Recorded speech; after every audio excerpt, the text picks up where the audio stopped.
próximo convidado, que é o Leonardo Dutra. Boa noite, Leonardo, seja bem-vindo. Boa noite, gente. Vocês estão me ouvindo?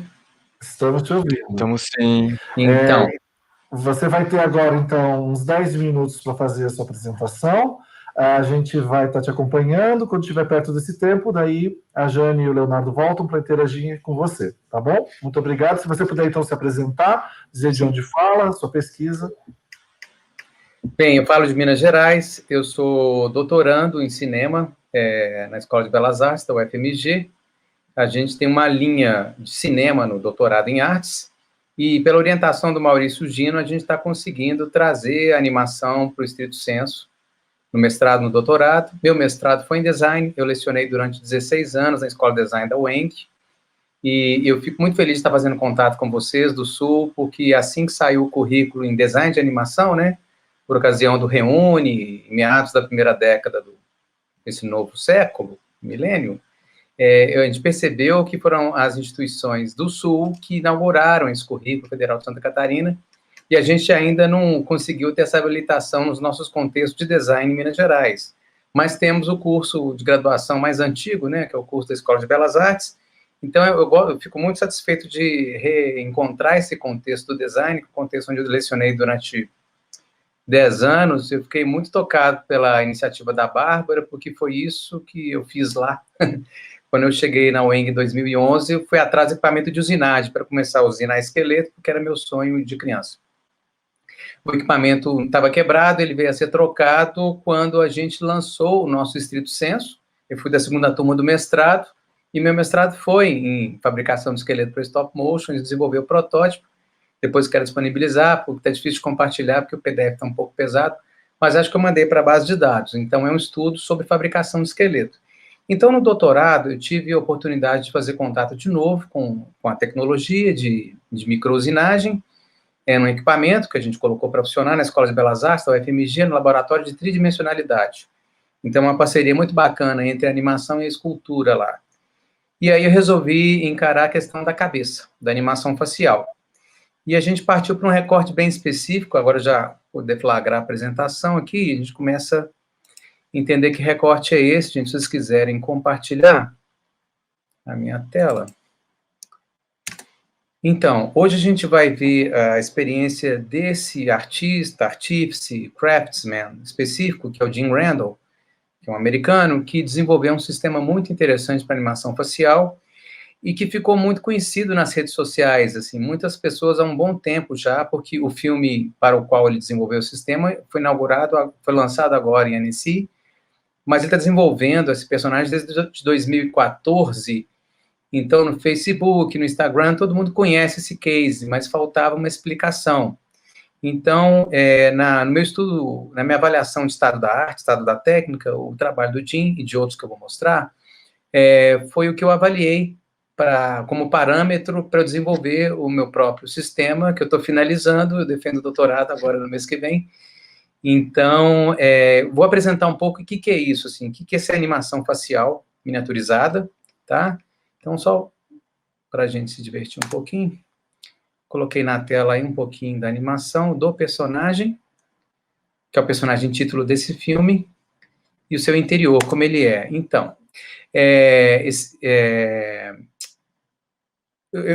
dentro desse recorte de animação facial por mecanismos, a gente pode usar o ball and socket, como a Bárbara exemplificou, dobradiças, pivotamentos, né, toda a taxonomia de juntas que a gente conhece, que a gente aciona de uma forma direta, mas também a gente pode usar mecanismos de acionamento indireto, que é a ênfase da minha pesquisa, e é por isso que eu fui conhecer essas experiências, entende? Então, qual que é a vantagem do mecanismo de acionamento indireto?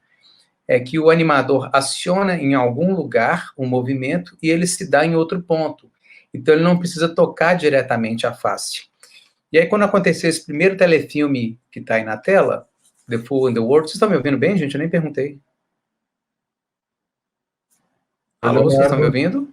Oi, Leonardo. A gente está te ouvindo muito bem e vendo muito bem a sua figura, mas não a tela que você compartilhou. Ah, porque eu não compartilhei. Desculpa, gente. Eu fiquei tão tocado que esqueci. Agora vai.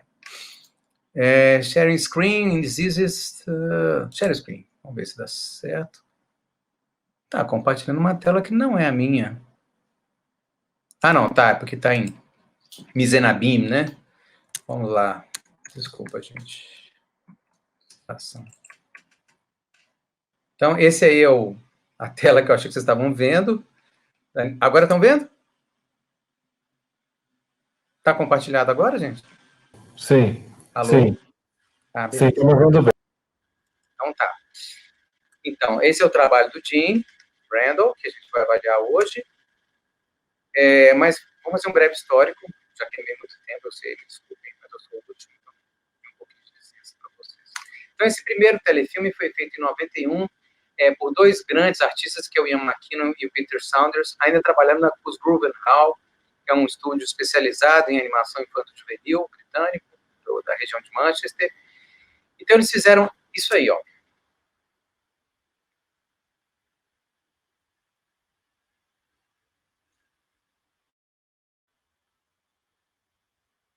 Então, conseguiram movimento de sorriso, de erguimento de sobrancelhas. Só que essa técnica ficou mais de uma década sem ser utilizada porque a pele era de espuma de látex e era muito frágil.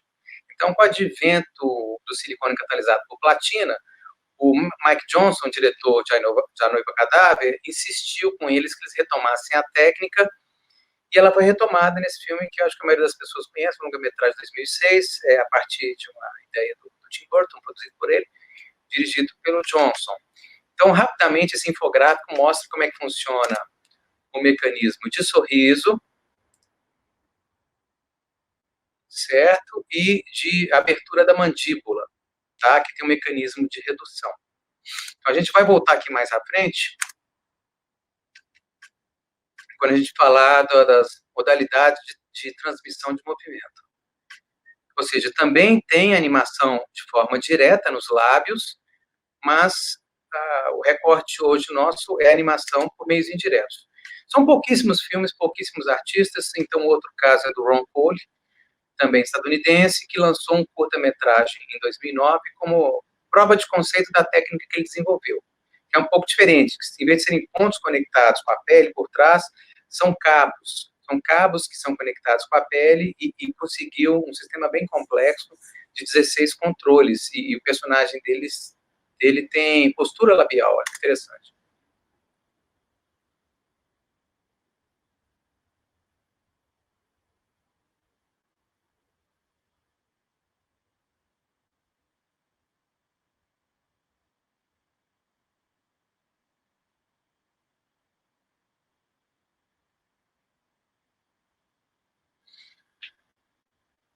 Então, é um sistema de cabos, como vocês estão vendo, bem complexo, com 16 controles.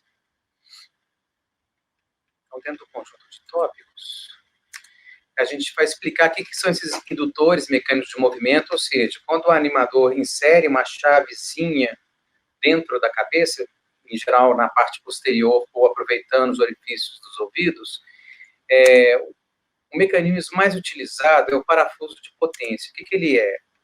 Ele é esse parafuso que, ao ser girado, ele está estacionário aqui dentro dessa caixa, o parafuso nem sai para fora, nem entra para dentro, está aprisionado nessa caixa, e ele faz correr essa guia linear. Essa guia vai mover alavancas, tá? Essa é a forma mais comum. A gente converte, então, um movimento rotacional em um movimento linear. Mas eu vou voltar algumas telas aqui, ó, só para comentar o outro modal, que é o modal aqui do Peter Saunders, que a gente tem também um movimento rotacional sendo convertido num outro movimento rotacional em outro eixo cartesiano, e com uma redução do movimento, tá? Por que ele fez isso? Para fazer essa alavanca de acionamento da mandíbula, vou dar play aqui de novo nessa parte, para que a mandíbula, no seu posicionamento, resistisse à memória de forma. Esse é o do sorriso, né? Depois vem o da mandíbula. Tá vendo? Então é isso, ó. O azul rotaciona o vermelho, que faz mover essa alavanca verde, que empurra essa alavanca que abre a mandíbula. O Peter Saunders, eu visitei em 2012, ele nos explicou que o silicone catalisado por platina, se eu usasse uma mandíbula em bola e soquete, o silicone poderia disposicionar a pose que a gente está fazendo, então a gente não consegue controlar. Então é melhor ter um mecanismo redutor e que ele tem uma capacidade mecânica de não ser revertido, né? Ou seja, o silicone não consegue voltar, assim como também, a gente estava vendo, o parafuso de potência, certo? Então, o sistema do DIN é baseado no parafuso de potência, tá? Isso aqui foi um design anterior dele, vocês podem ver aqui na caixa, vários parafusos de potência que vão fazer a alavanca se deslocarem. Esse aqui é o sistema do Ron Cole, que é um pouco diferente, mas também é um parafuso de potência, porque ele está girando aqui, ó, está puxando um cabo. E quando ele gira ao contrário, tem um elástico para ele voltar, entendeu?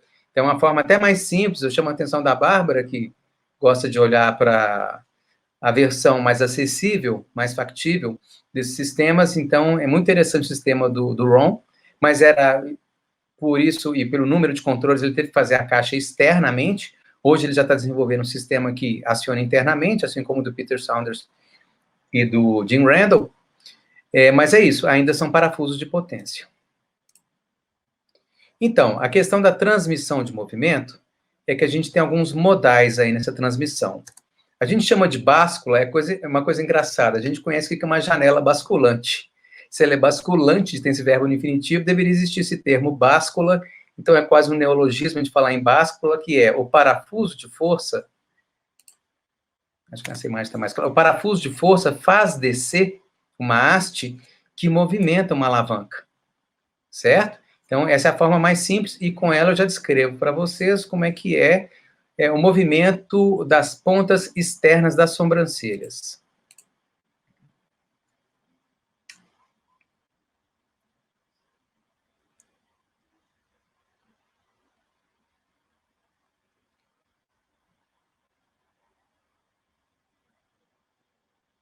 Queria comentar que essa apresentação está bilíngue, porque o Jim vem me cobrando há muito tempo que a gente comunicasse, fizesse esse paper, essa comunicação de como é que funciona o sistema dele, e como a demanda é internacional, então vai sair também uma animação reunindo todos esses em língua inglesa para aumentar o alcance. Eu espero que vocês tenham entendido que esse é mais visual, esse é mais simples.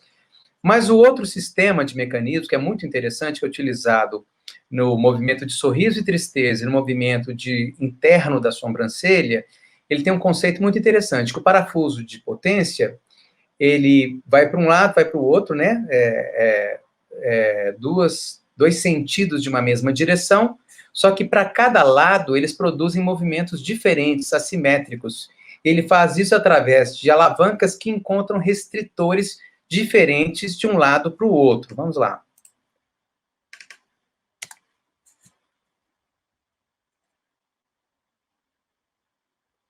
Então, essas cores estão aí só para distinguir, porque os materiais não são coloridinhos, né?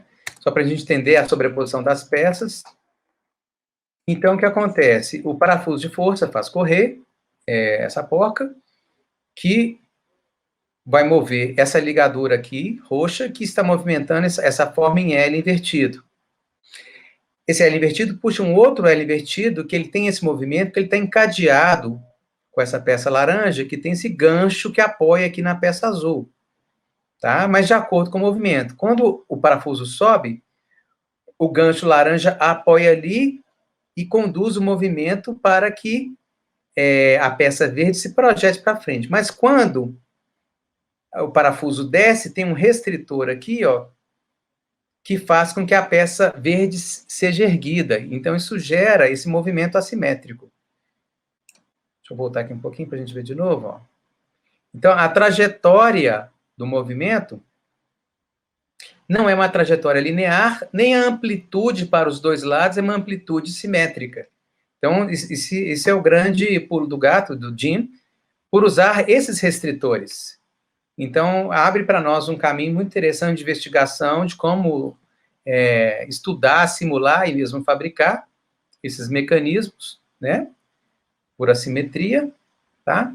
A nossa ideia é deixar o vídeo no canal de YouTube do evento, para se rever, porque é complexo. Para a gente fazer essa engenharia reversa, foram muitas noites de tentativa e erro. E tem também, agora nós vamos falar do último componente, que é o componente rígido passivo. Então, aqui explicando o mecanismo de sorriso e tristeza, o que a gente tem? Mais uma vez, o parafuso de força, ele sobe e desce, Quando ele sobe, ele vai puxar essa barra roxa, mas primeiro vamos ver ela descendo, né? Aliás, isso, ao descer, esse restritor do vermelho, ele descola, e com isso, o que acontece? Ele vai rotacionar nesse ponto. Eu vou colocar em áudio aqui, vamos ver se a gente consegue compreender.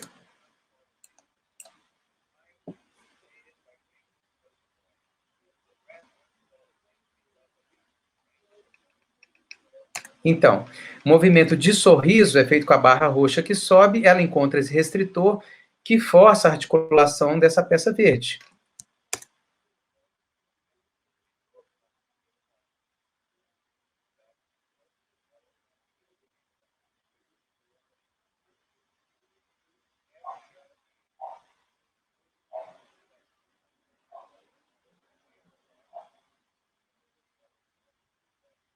Isso que eu estava dizendo. Então, a gente tem essas partes que são articuladas, mas esses pontos pretos aqui significam que aqui a conexão não é fixa, para que haja uma interação com a pele de silicone.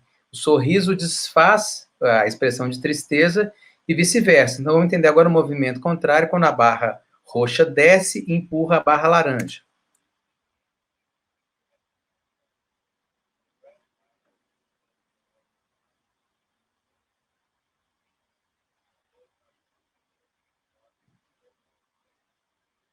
Ou seja, a barra laranja empurra a barra azul, que empurra a barra verde para baixo, quando está fazendo um movimento de tristeza. Mas quando faz um movimento de alegria, de sorriso, ela sobe e desencosta da barra verde. Então, vocês percebam a assimetria de movimento. Não é simplesmente uma alavanca que vai e volta. Ela vai, encontra restritores, executa o movimento na ida, na volta o movimento já está diferente e no sentido oposto, realizando um movimento completamente diferente.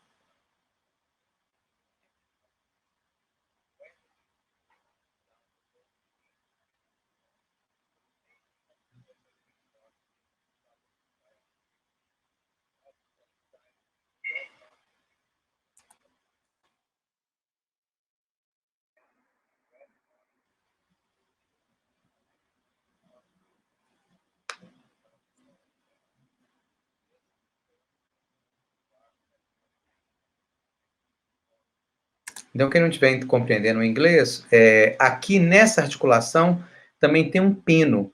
Então, esse pino que encosta num descansozinho ali, na barra verde, faz ela descer. Então, só quando desce e que empurra, mas quando sobe, não é o sistema aqui que faz ela subir, é a própria pele entre as barras laranjas. Isso é bacana, que dá uma organicidade no movimento.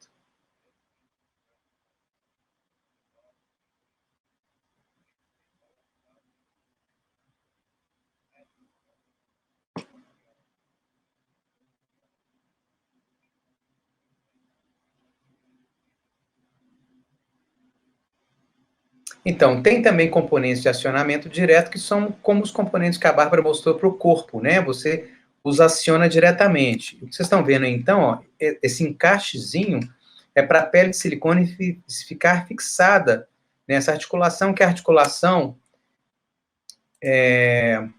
aquela ali no caso, nós vamos ver a animação, é a articulação do lábio superior, tá? O outro exemplo, mas não tem animação, só para a gente compreender, é a articulação da ponta do queixo, que ela é independente da própria mandíbula, para poder fazer essa expressão de movimento da ponta do queixo, que também é coordenado com o lábio inferior. Então, tem um movimento da mandíbula, que é articulado por parafuso de potência, né? Que é acionamento indireto, mas tem um acionamento direto no queixo e no lábio superior, que a gente vai ver na próxima animação.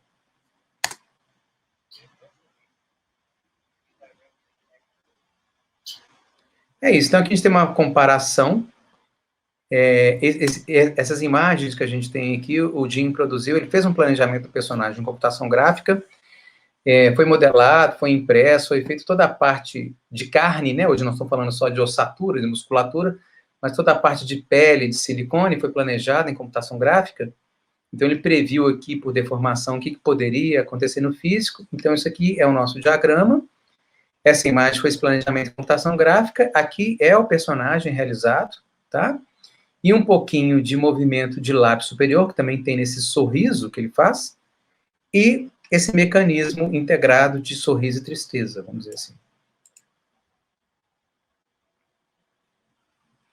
Então, ele mostra um pouco dos dentes, né, porque ele levanta o lábio superior.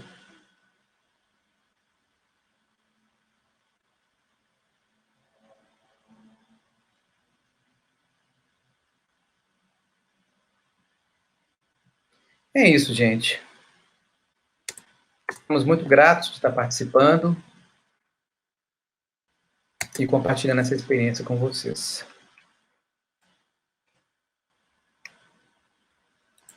Espero não ter estourado muito tempo e estou aberto a perguntas, indagações, questionamentos. Nossa, parabéns, Leonardo. Parabéns, Leonardo. Incrível, né? Uhum, nossa, incrível, muito técnico, mas muito bem explicado também. É bem legal ver essa evolução, né, dos processos dentro do stop motion, que se a gente pegar para olhar assim nas últimas décadas, o quanto ele mudou, o quão mais fluido tá, quanto não é mais, se a gente pega as animações de stop motion da década de 80 e já compara com as do final dos anos 90, é uma coisa absurda, assim, né? É verdade. Não que não pode falar. Não que o paradigma estético tenha que ser esse, eu até questiono muito isso, tem hora que... Eu não acho interessante que o público assista um filme de stop motion, confundindo ele com um filme de computação gráfica. Eu acho que perde sentido, eu acho que o público tem que... faz parte do código entender que ele está vendo um filme objetual. Mas a gente está tentando criar essa tecnologia, se envolver com esse nível de tecnologia para abrir um leque de expressão para os animadores, para os diretores, e para a gente conseguir também internacionalizar esse tipo de experiência, já que a gente teve essas ofertas tão generosas desses artistas de contarem os seus segredos, né? E recentemente o Jim me cobrou mesmo, assim, e aí, e o paper, você não vai publicar? E aí apareceu o Experimentar Anime, eu falei, agora, Jim, vamos publicar lá. Aí todo mundo vai poder ver como é que funciona. Já que você quer compartilhar o seu segredo, então... Ué? E falando em paper, o professor Marcelo Publio está perguntando aqui como você fez esses estudos? A partir de fotos ou você teve acesso aos mecanismos para estudá-los? Os mecanismos são o seguinte, tudo começou porque o Jim compartilha fotos do processo dele no Facebook. E eu fiquei amigo dele também, do Barry Purvis, dessa comunidade da parte técnica. Eu visitei a Maquina Saunders em 2012, levei o meu esqueleto de mestrado, no momento eu mostro para vocês. Tem um paper meu no academia.edu, que é o resumo da minha dissertação de mestrado, e tem um pouco também do resultado dessa visita. Então, essas explicações do Peter Saunders, na verdade, foi tudo em primeira mão, foi tudo em primeira pessoa, que o Saunders nos explicou a cabeça, o Ron Cole também explicou o sistema dele, trocando e-mail pelo Facebook não, WhatsApp até que não, mas Facebook e e-mail. Então, o Jim foi me explicando, sabe? Assim, foi muito generoso. Eu estava em Bauru, eu fui fazer um curso de microusinagem lá, de programação CNC, e quando eu estava fazendo o curso, durante as noites, eu fazia tentativas e erro. Então, o mecanismo, por exemplo, interno de movimentação da sobrancelha, que é o mais complexo, eu fiz 12 tentativas. Não, mexe aqui, mexe ali. Não, aquilo que você tinha feito lá, já estava certo, só muda isso e tal. Então, ele foi muito paciente, eu fui muito insistente e a gente chegou nesse resultado. Mas é isso, assim, é interessante que eu queria colocar o seguinte, eu me coloquei num lugar de envolver muito diretamente com a parte tecnológica e a gente quer anunciar que isso está à disposição da comunidade de pesquisa e desenvolvimento em stop motion. Então, a gente estabeleceu esse laboratório, um laboratório de tridimensionalidade, que a gente já tinha da escultura, coordenado pelo professor Fabrício Fernandino. Então, a gente colocou um equipamento de microusinagem CNC para funcionar. Então, a gente está conseguindo trabalhar num nível de precisão muito legal, porque não adianta simplesmente a gente colocar isso e falar, tá, mas como é que eu vou executar isso? E se eu quisesse executar esse tipo de projeto? A gente pode dar esse apoio, mas esse sistema do Jim, especificamente, é mais acessível de utilizar, por exemplo, o corte a laser, laser de metal mesmo, né? É uma metalurgia mais simples do que outros mecanismos. O parafuso de potência, por exemplo, se você compra um parafuso e uma porca no mercado, ele vai ter um nível de precisão do ajuste dos fios da porca para os fios do parafuso. mas o ideal é que você usine. Então, no meu projeto da tese, a gente realmente fabricou os parafusos, fabricou tudo. Não tem nenhum componente comprado. Então, a gente parou para estruturar esse tipo de recurso.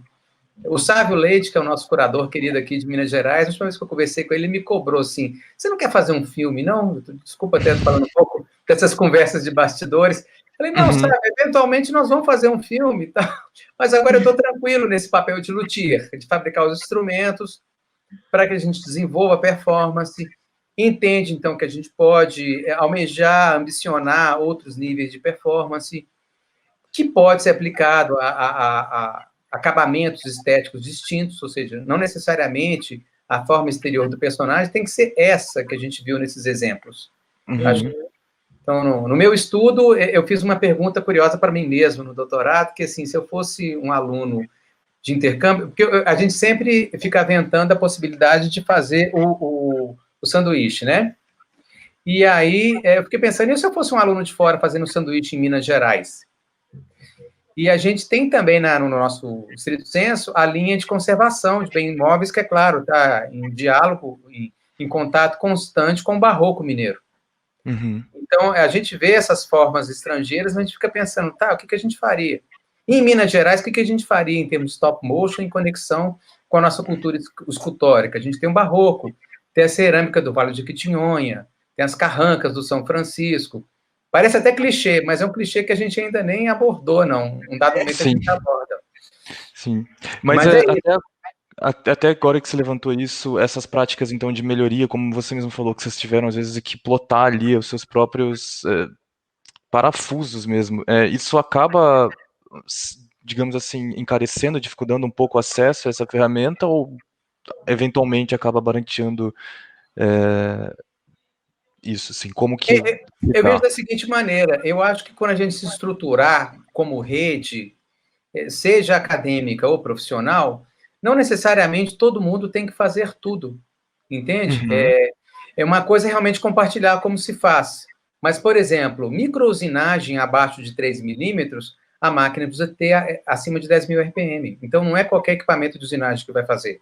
Entendi. O equipamento precisa ter um sistema de antifolga específico. Nosso equipamento foi modificado, ele é protótipo de um produto que ainda não existe no mercado, que é o controle de folga das guias da fresadora e do torno. Então, o que eu tenho dito é não que eu não quero ensinar, quem quiser aprender, venha.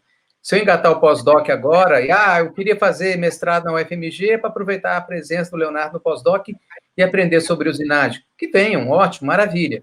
Mas não seria nem honesto eu dizer assim, a bem aprender a técnica, depois a pessoa vai executar em qual equipamento. O que a gente quer com isso gente, nós estamos resolvendo esse problema. Vamos ficar agora à vontade para resolver os problemas de figurino, de iluminação, de cenografia, e o principal deles, roteiro. Até respondendo assim, não sei se o Sábio está escutando a gente, mas a pergunta que o Sábio me faz, mas você não vai fazer um filme, não? Fica só temperando a viola, assim, eternamente preparando o boneco perfeito. Eu estou com uma ideia muito boa de filme, que é claro, eu não vou contar porque é muito boa, e não é de puppet, é de claymation, é de cerâmica. Já saiu da... Vocês fazem esse esforço todo. Se eu for me envolver com um filme agora, um filme meu, não será com esse boneco robótico, vai ser um punhado de massinha. A ideia boa que eu tive agora foi para isso. Então, eu queria dar esse testemunho também. Embora a gente se envolva com a questão técnica, no momento que a gente volta para esses outros papéis de propositor de uma obra, a gente tem que ter essa honestidade com que a ideia pede. E talvez a ideia nem sempre peça isso. Mas o que a gente quer colocar é, sim, gente, a gente pode fazer isso. E com o laboratório estabelecido, aí eu retomo o ponto que a Bárbara está hoje. Porque eu fui até um certo ponto com o meu esqueleto, eu usinei todos os componentes. Isso que ela passou com as esferas, eu tive esse meu momento de usar a esfera de piercing, porque ela já vem furada e rosqueada. Porque a gente não achava esfera não temperada. Esfera de aço não temperada, CSP Esferas, em Mogi das Cruzes, interior de São Paulo, você compra esfera de aço não temperada, você faz um dispositivo para prender na furadeira de bancada ou na frisadora e você consegue furar a esfera. Aproveita, faz o furo passante e o Peter Saunders me ensinou. Faz o furo passante e solda com solda prata do outro lado. Pronto. Aí o encontro da esfera com a haste não atrapalha a articulação.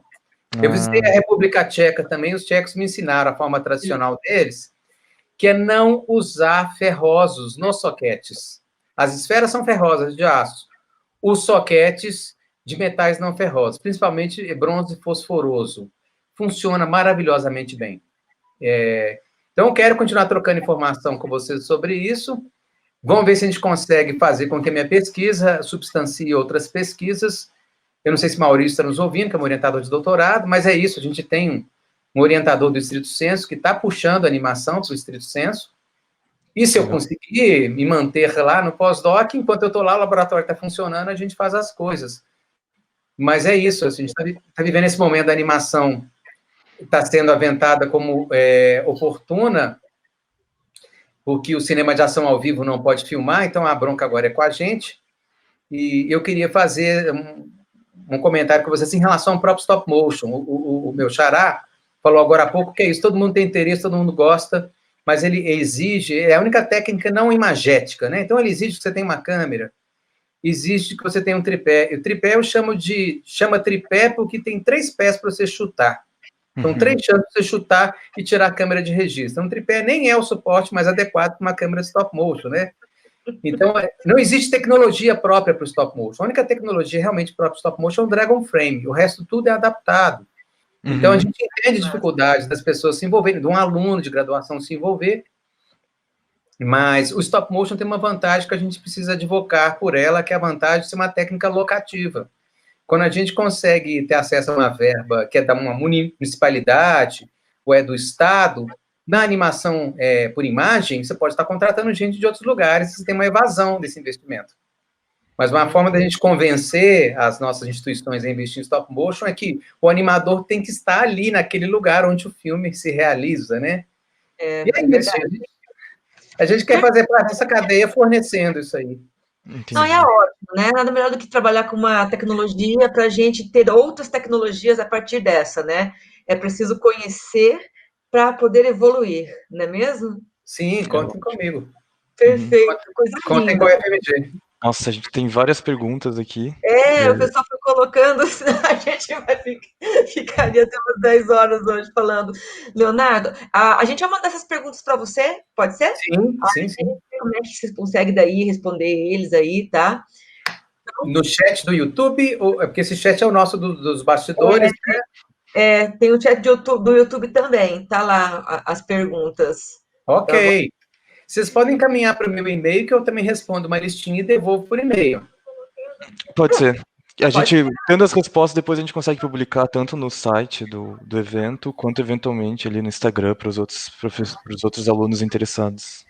É isso mesmo. Nossa, super rendeu. Obrigada, Leonardo.